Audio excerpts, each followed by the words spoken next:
So the invasive angiogram enables us to see the flow of contrast as it opacifies and mixes with the blood flowing down the arteries into the heart muscle. We can identify where the blood goes and see where the narrowings are. And conventionally, we compare a narrowed segment with an adjacent segment that isn't narrowed, and we assign to the abnormal segment a degree of narrowing, 10%, 50%, 80%. It's a great test. It enables us to see the arteries in enormous detail, but of course it's invasive. We've actually got to put a needle into an artery, either in the groin or in the wrist, and insert the catheters into the circulation.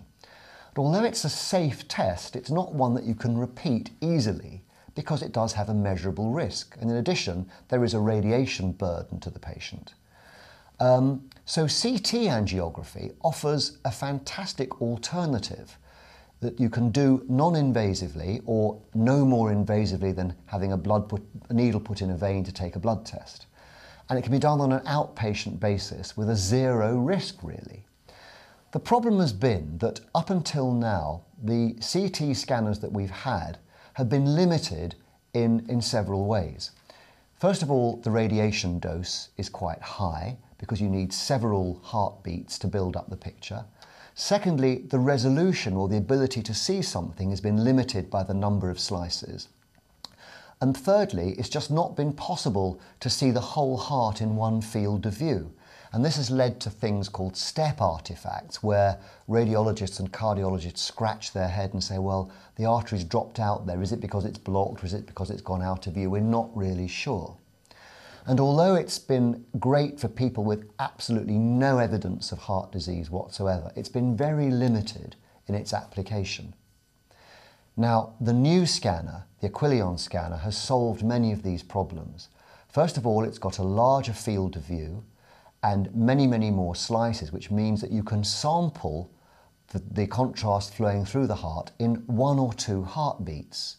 And what that means is that the radiation exposure to the patient is much reduced compared to the earlier scanners. The resolution is something like 0.3 of a millimetre, so you can see the small arteries. You don't get the step artifact because you've got the whole heart in your field of view, so you can see the whole artery. And one of the major benefits of this is that because of the resolution, we can actually see more, potentially, than we can on a conventional angiogram. Now, what do I mean by that? On a conventional angiogram, we're using an X-ray and we're looking at the flow of contrast through the artery. We can't see the lining of the artery, and we can't see whether what we think is normal is really normal.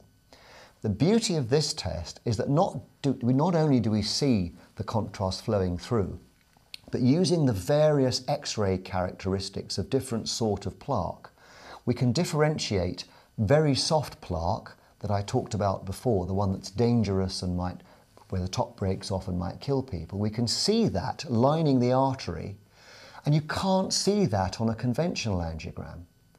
So as well as being able to see whether the artery is actually narrowed or irregular, we can see whether or not the earliest signs of the inflammatory process, the plaque, the soft plaque lining the artery, are present. Now, the clinical implications of that, as we gain more experience with this, are absolutely enormous, because it may well be that we'll be able to detect this disease in younger patients. Why is that important? Because it's the younger patients, maybe in their 40s, who have the highest risk of sudden death. And in your 40s, those plaques may not have had time to become calcified, so you may not see them on the calcium scoring.